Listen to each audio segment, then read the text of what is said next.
بن عامر الجمحی، یہ ہے ریاست مدینہ۔ حضرت عمر نے حمص کے اندر اپنے نمائندوں کو بھیجا اور کہا کہ وہاں کی غریبوں کی لسٹ بنا کر لاؤ۔ جب حضرت عمر کے پاس وہ لسٹ پیش کی گئی تو سب سے اوپر جن کا نام تھا وہ حمص کے گورنر سعید بن عامر الجمحی تھے۔ یہ ہے ریاست مدینہ، یہ ہے ریاست مدینہ۔ اور حضرت عمر کے پاس 3 شکایتیں حضرت سعید بن عامر الجمحی کی پہنچی۔ حضرت عمر نے ان کو طلب کر لیا مسجد نبوی میں۔ حضرت عمر ایک دن عصر کے وقت بیٹھے ہوئے تو دیکھا کہ ایک شخص اس نے اپنی پوٹلی سامان باندھا ہوا اور ایک لکڑی کے چھڑی کے ساتھ باندھا ہوا اور اپنے کندھے پہ رکھا ہوا اور مسجد نبوی میں داخل ہو رہا۔ حضرت عمر نے ایسے ہاتھ رکھ کے دیکھا، فرمایا اگر میری آنکھیں دھوکہ نہیں کھا رہی تو یہ سعید بن عامر الجمحی حمص کا گورنر نہیں آ رہا؟ لوگوں نے کہا جی بالکل یہ سعید بن عامر الجمحی ریاست مدینہ کے گورنر ہے اور حمص کے گورنر ہے۔ جب آپ پاس آئے تو آپ کی شکایتیں تھی 3۔ حضرت عمر نے پوچھا جناب آپ کی سواری کہاں ہے؟ آپ نے فرمایا وہ بیت المال کا امانت تھی، میں اسے بیت المال میں جمع کروا کے آیا ہوں۔ پروٹوکول کے ساتھ نہیں مدینے پہنچے۔ دوسری بات، حضرت عمر نے کہا کہ آپ کے بارے میں شکایت ہے کہ آپ ہفتے میں 1 دن گھر سے باہر لیٹ نکلتے ہیں، بہت دیر گھر سے باہر نکلتے ہیں۔ حضرت سعید بن عامر الجمحی نے عرض کی کہ جناب عمر، اے امیر المومنین، میرے پاس ایک سوٹ ہے جس کو میں پورا ہفتہ پہنتا ہوں، لیکن ہفتے میں 1 دن جب میں اسے دھوتا ہوں تو صبح سے شام تک اس کے سوکھنے کا انتظار کرتا ہوں۔ میرے پاس دوسرا کپڑا کوئی نہیں ہے جسے پہن کر میں گھر سے باہر نکل سکوں، اس لیے 1 دن میں باہر نکلتا ہوں۔ انہوں نے کہا جی آپ کی دوسری شکایت یہ ہے کہ آپ رات کے وقت باہر نہیں نکلتے۔ انہوں نے کہا اے امیر المومنین، میں نے دن مخلوق کے لیے رکھا ہوا ہے اور رات رب کی عبادت کے لیے رکھی ہوئی ہے۔ تیسری بات، حضرت عمر نے کہا ان سے کہ آپ کو مرگی کے دورے پڑتے ہیں۔ حضرت سعید بن عامر الجمحی فرمانے لگے مجھے مرگی کے دورے نہیں پڑتے۔ اسلام لانے سے پہلے حضرت خبیب بن عدی کو مقام تنعیم پہ جو سزا دی گئی تھی نا، اس وقت میں اسلام نہیں لایا تھا۔ وہ منظر میں نے اپنا ساری آنکھوں کے سامنے دیکھا تھا۔ جب وہ منظر مجھے یاد آتا ہے تو میں بے ہوش ہو جاتا ہوں۔ اس لیے تو حضرت عمر فرمانے لگے اے سعید بن عامر الجمحی، تمہارا گزارا کس طرح ہوتا ہے؟ آپ فرمانے لگے جب آپ مجھے بیت المال میں سے تنخواہ بھیجتے ہیں نا، جب تک اس تنخواہ کو میں غریبوں میں بانٹ نہیں لیتا اس وقت تک میں اپنے گھر میں نہیں جاتا۔ یہ ہے ریاست مدینہ، یہ ہے ریاست مدینہ کے حاکم، اور ریاست مدینہ کے سب سے پہلے حاکم جناب سیدنا صدیق اکبر، افضل الخلق بعد الانبیاء۔ اور میرے آقا و مولا نے فرمایا میں نے سب کے احسان اتار دیے، صدیق کے احسان آج بھی اسلام پر باقی ہیں۔ اور میرے آقا و مولا سے پوچھا کہ یا رسول اللہ صدیق کے احسان کس طرح اتریں گے؟ میرے آقا نے فرمایا جب قیامت والے دن اللہ اولین و آخرین سب کو جمع کرے گا اور سب کو بلا کر اپنی زیارت کروائے گا اور پھر سب کو بھیج دیا جائے گا، حضرت آدم علیہ السلام سے لے کر حضور کی آخری امتی تک سب کو بھیج دیا جائے گا۔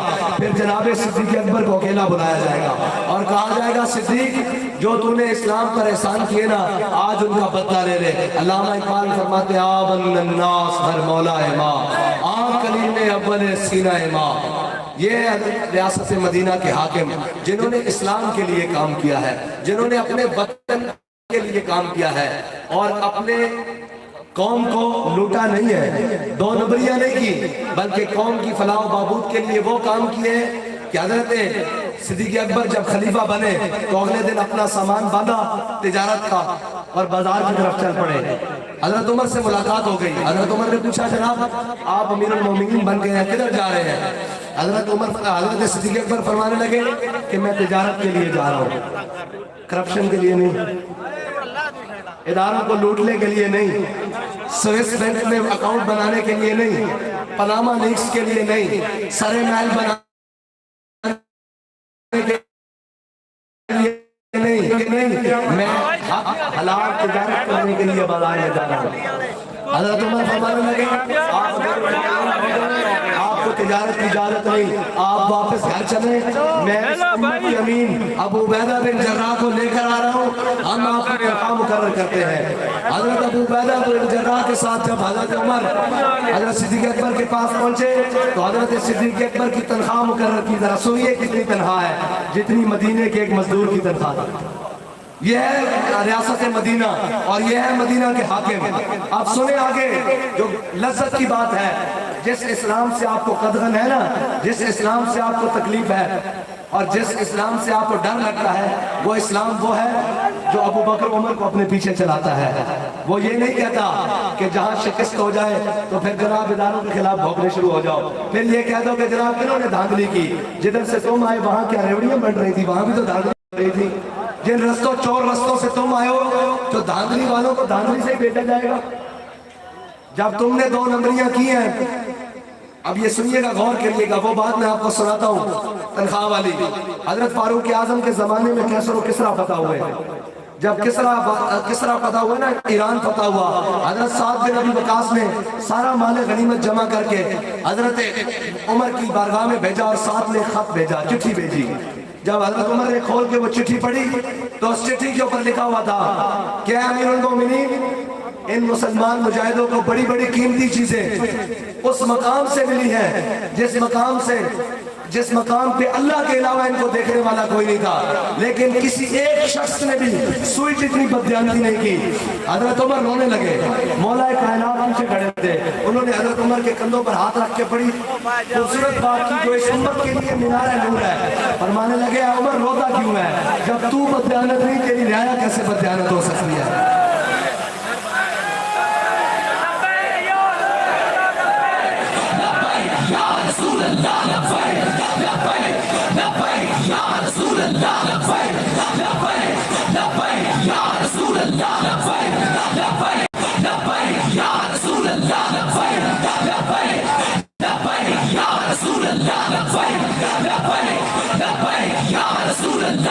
آپ سنیے جی کہ حضرت عمر نے فرمایا، حضرت مولا کائنات نے فرمایا تھا کہ جب تو ان کا سربراہ ہے، تو بددیانت نہیں تو تیری رعایا کیسے بددیانت ہو سکتی ہے؟ اس ملک کی تمام ایجنسیز نے یہ رپورٹ دی ہے کہ تحریک لبیک پاکستان کا کوئی کارکن کسی بھی ملک دشمن اور غیر اخلاقی سرگرمی میں ملوث نہیں ہے. میں نے کہا ہمارا قائد اتنا پاک تھا، اس کا کارکن کیسے کسی برائی میں ملوث ہو سکتا ہے؟ اس لیے کہ حضرت مولا کائنات فرما گئے ہیں کہ جب ان کا سربراہ 2 نمبر نہ ہو، ان کا سربراہ بددیانت نہ ہو تو ان کی رعایا بھی بددیانت نہیں ہو سکتی. ہمارا قائد کسی قسم کا کوئی داغ لے کر دنیا سے نہیں لے گیا، کوئی دنیا سے داغ نہیں لے کر گیا، بلکہ ایک انعام لے کر گیا ہے کہ جب لوگ پہلے کہا کرتے تھے کہ خادم رضوی، لیکن ان کے جانے کے بعد ہر کوئی کہتا ہے عاشق رسول علامہ خادم حسین رضوی. تو یہ ایوارڈ لے کر کیا ہے؟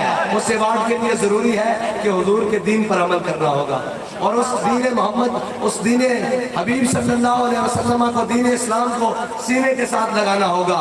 یہ نہیں کہ عید والے دن نیا سور پڑھ کر عید پڑھی اور یہ کہا کہ اسلام مکمل ہو گیا. نہیں، اسلام بڑا ڈاڈا ہے. استاد صاحب فرمایا کرتے تھے، ہم سب کے قائد، ہمارے دلوں کی دھڑکن، فرمایا کرتے تھے کہ اسلام بڑا ڈاڈا، وہ بندے ہمیں نہیں لینا، وہ بندے پہلے کھڑکاندہ، انہیں صحابہ نو کھڑکایا، پہلے بدر چلے گیا، پھر احد لے گیا، پھر خندق لے گیا، پھر مرسی لے گیا، پھر مستلق لے گیا، پھر جب سارے کھڑکا لینا تو پھر رب کی طرف کو پیغام آیا رضی اللہ عنہم ورضوا عنہ. میرے حبیب رب نہ راضی ہو گیا، اے رب نہ راضی ہو گیا. اصل اے رضا چاہن واسطے پہلے فضائے بدر پیدا کرنی پیندی. اے نہیں کہنا پہندا کہ جناب کشمیر دا مسئلہ ہوئے جناب آدھا گھنٹہ روڈ تے کھڑے ہو جاؤ کشمیر حل ہو جائے گا. کشمیر آزاد ہو گیا آزاد. کشمیر دیا بیٹیاں لٹ دیا رہیاں، کشمیر آزاد ہو گیا. وہ کراچی کے اندر ساڑھے قائد پریس کانفرنس کر رہا سن نا، تو ایک صحافی نے سوال پوچھا، انہیں کہا جناب اتنے جارحانہ رویے کے ساتھ آپ اقوام عالم میں کیسے چلیں گے؟ بڑا خوبصورت جواب دیتا، فرمان لگے کیڑا جارحانہ رویہ؟ عراق کے اندر 10 لاکھ مسلمان کا مار دے، وہ جارحانہ نہیں. اسی حضور کی محبت کی گل کریے، انہوں نے اخلاق، انہوں نے تلوار کی گل کریے، انہوں نے نظام کی گل کریے، اسی جارحانہ ہو گیا. فرمان لگے شام کے اندر مسلمانوں کے اتے قیامت گزر جاوے اور ساری دنیا کی قوتاں مل کر مسلمانوں مارن، وہ جارحانہ نہیں. اسی صرف برما دی روندی بچیاں کی گل کریے، اسی جارحانہ ہو گیا. افغانستان کے اندر قلعہ جھنگی کے اندر مسلمانوں کنٹینر کے اندر بند کر کے آگ رات دی جاوے، وہ جارحانہ نہیں. اسی صرف کشمیر دی روندی بیٹی کی گل کریے، اسی جارحانہ ہو جانے ہیں. اور بابا استاد صاحب فرما گئے سن کہ تسی کہندے ہو کشمیر ساڈی شہر آ گئے تے شہر آ دشمن دے قابو چ آ جاوے تے بندہ زندہ رہ سکتا نہیں رہ سکتا. بابا جی فرماندے سن کہ کشمیر لینا نا تسی مخلص ہو غوری باہر کڈو عبدالی باہر کڈو خطب باہر کڈو خالد ٹینک باہر کڈو. فرمایا جدو یہ سارا کچھ باہر کڈو نا تے میں بھی لبیک والے نوں لے آواں گا تے میری نیچے رکھنا اگے تے شامی کشمیر پتہ ہو جائے گا.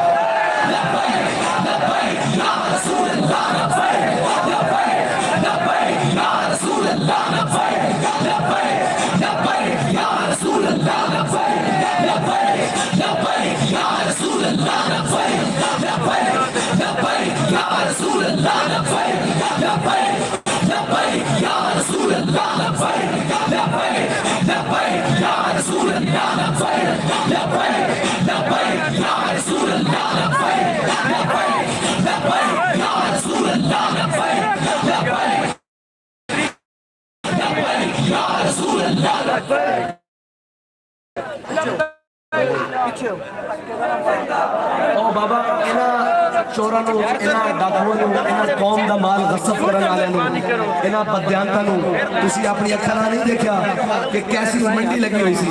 اسی سنتے سا کہ غلاماں دی منڈی لگی. اسی یہ بھی دیکھیا کہ ذہنی غلاماں دی منڈی لگی ہوئی سی, ضمیر فروشاں دی منڈی لگی ہوئی سی. اور جناب سینٹ الیکشن دے اندر ہر قسم دی خرید و فروخت ہو رہی سی. ساڈے کو بھی خریدن آئے. میں کہا بابا یہ نظریہ قابل فروخت نہیں ہے, یہ نظریہ ایک کو دن واسطے رکھا ہویا. اس نظریے نال اسی حضور دا دین تخت تے لینا اور اسی اس پاکستان دے اندر نظام مصطفیٰ لینا. ہر چیز قابل فروخت ہو سکتی ہے, یہ نظریہ قابل فروخت نہیں. اور جناب جدو ایک صاحب گئے واپس اور انہوں نے میرے فون کیا, کہنے لگے میں بڑا رنجیدہ ہوں کہ آپ نے میرے کسی ایک آفر کو بھی نہیں مانا. میں نے کہا آپ کو خوش ہونا چاہیے, آپ بڑے مالدار ہیں. آپ جس کے پاس گئے کسی کو 10 میں خریدا, کسی کو 100 میں, کسی کو 1000 میں, کسی کو لاکھ میں, کسی کو کروڑ میں خریدا. آپ کو اللہ کے آگے سجدہ شکر ادا کرنا چاہیے کہ یا اللہ دنیا میں آج ایسے بھی لوگ موجود ہیں جو کسی قیمت پر بھی بکنے کے لیے تیار نہیں ہیں. وہ لوگ آپ ان لوگوں سے بھی ملے ہیں جن لوگوں نے اپنا 10-10 روپے اور چائے کی پیالیوں پر آپ سے ملاقاتوں پر اپنے زمین بیچے ہیں. اور کچھ لوگ وہ بھی تھے جو آپ سامنے پڑی ہوئی دولت کو دیکھ کر کہہ رہے تھے کہ جناب یہ ہمیں خرید سکے گی, یہ ہمیں کبھی نہیں خرید سکے گی, کیونکہ ہم اپنے آقا مولا صلی اللہ علیہ وسلم سے وفا کا تقاضا کیے ہوئے ہیں اور ہم نے اپنے قائد کا سبق یاد کیے ہوئے ہیں کہ ہمارے لیے سونا اور مٹی برابر ہے. ہماری نظر میں ان دونوں چیزوں کی وقت برابر ہے. ہمیں دنیا کی کوئی چمک اور کوئی دمک اس رستے سے نہیں روک سکتی جس رستے پر ہمارے قائد ہمیں چھوڑ کر گئے ہیں, اور جس رستے پر رہتے ہوئے ہم نے ناموس رسالت اور ختم نبوت کے اوپر پہرا دیا ہے. کوئی دنیا کی چمک ہمیں اس رستے سے نہیں روک سکتی. اور ہم یہ وعدہ کیے ہوئے ہیں کہ مر جائیں گے ظالم کی حمایت نہ کریں گے, مر جائیں گے ظالم کی حمایت نہ کریں گے, احرار کبھی ترک روایت نہ کریں گے. جو ہم نے اپنے بڑوں کو جس روایات پہ چلتے ہوئے دیکھا ہے نا اس روایات کی پاسداری کریں گے. مر جائیں گے ظالم کی حمایت نہ کریں گے, احرار کبھی ترک روایت نہ کریں گے. نہ ہم شیخ, نہ ملا, نہ مصاحب, نہ لیڈر, جو خود نہیں کرتے وہ ہدایت نہ کریں گے. ہمارے بابا جی نے بتایا سب سے پہلے فیض آباد میں وہ اپنے بچوں کو ساتھ لے کر گئے, پھر قوم نے کہا یہ بابا سچا ہے اس کے ساتھ لگ جاؤ. انہوں نے جو بات کی اس کے اوپر خود عمل کر کے بتایا. پھر قوم نے کہا یہ بابا سچا ہے, اس کا چہرہ بھی سچا ہے, اس کا کردار بھی سچا ہے, اس کی گفتار بھی سچی ہے. پھر بابے نے چھوٹے سے مجمع میں ایک نعرہ لگایا, من سبا نبی جن. اقبال کہتا ہے کہ افلاق سے آتا ہے نعروں کا جواب آخر. ساری چیزیں, ہر چیز, ہر صرف یوں محسوس ہوتا ہے کہ اس نعرے کے ساتھ مل جاتی ہے. اور مجھے تو ظاہری طور پر ایسے فیل ہوتا ہے جب لبیک کا نعرہ ملتا ہے نا تو افلاق و آسمان اور زمین کی ہر چیز ساتھ ہم نوا ہو کر کہتی ہے کہ لبیک لبیک یا رسول اللہ, لبیک لبیک یا رسول اللہ, لبیک لبیک یا رسول اللہ, لبیک لبیک یا رسول اللہ, لبیک لبیک یا رسول اللہ, لبیک لبیک یا رسول اللہ, لبیک لبیک یا رسول اللہ, لبیک لبیک یا رسول اللہ, لبیک لبیک یا رسول اللہ, لبیک لبیک یا رسول اللہ,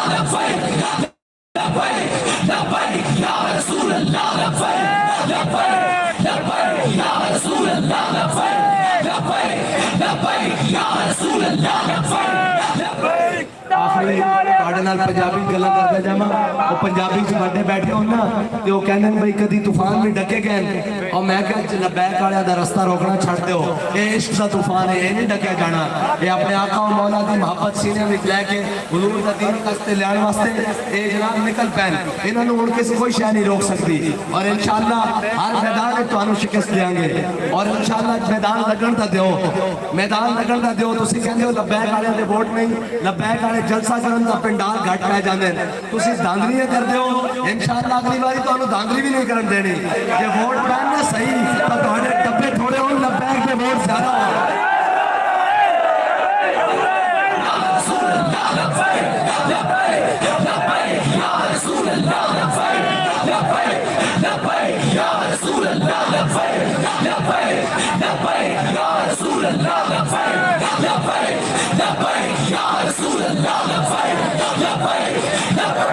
اپنے جذبے کو اسی طرح جوان رکھنا اور ناموس رسالت دا مسئلہ ہوئے اور ختم نبوت دا مسئلہ ہوئے اور پاکستان دا کوئی بھی مسئلہ ہوئے اسی انشاءاللہ اس ملک دے اندر تمام چوروں کو نساواں گے اور وہ وقت قریب آ گیا کہ قوم جاگ چکی اور قوم کو پتہ لگ گیا کہ جڑا سانو راہ ساڑھے بابا جی دس کے گئے سدھا راہ ہوئی ہے باقی کوئی دبئی نہیں چلا جاندہ کوئی لندن میں چلا جاندہ کوئی امریکہ میں چلا جاندہ جڑے بابا جی ساڑھو راہ دے کے گئے نا سدھا مدینہ منورہ میں چلا اور اسی انشاءاللہ اس سے راہ دیتے چل دیا اس سے راہ دیتے محنت کر دیا تحریک لبیک پاکستان دا دن رات کام کر دیا انشاءاللہ ہر ایک ظالم کو شکست دیں گے ہر ایک جابر دا ظلم تو ہاتھ روکاں گے اور دساں گے کہ جناب ستمگر درا ہنر آزمائے تو تیر آزما ہم جگر آزمائے اور اس جگر کو اثر ہو ہی کوئی نہیں سکتا کیونکہ علامہ اقبال نے کہا ہر کے ملک عشق مصطفیٰ سامان اس بہت بردرگو شاعر دامان اس اسی پریشان نہ ہوا کرو علامہ اقبال فرما دیں جس سے دل میں حضور کی محبت ہوتی نا کائنات کی ساری نعمتیں ہوتی جیب میں موجود ہوتی ہیں اور سارے دنوں میں حضور کی محبت سارے نہ ود کے موجود ہے کبھی موازنہ کرنا ہویا تو پھر آ جانا مینار پاکستان توڑا سوڑا محض پہ جائے گا واخر دعوانا الحمدللہ رب العالمین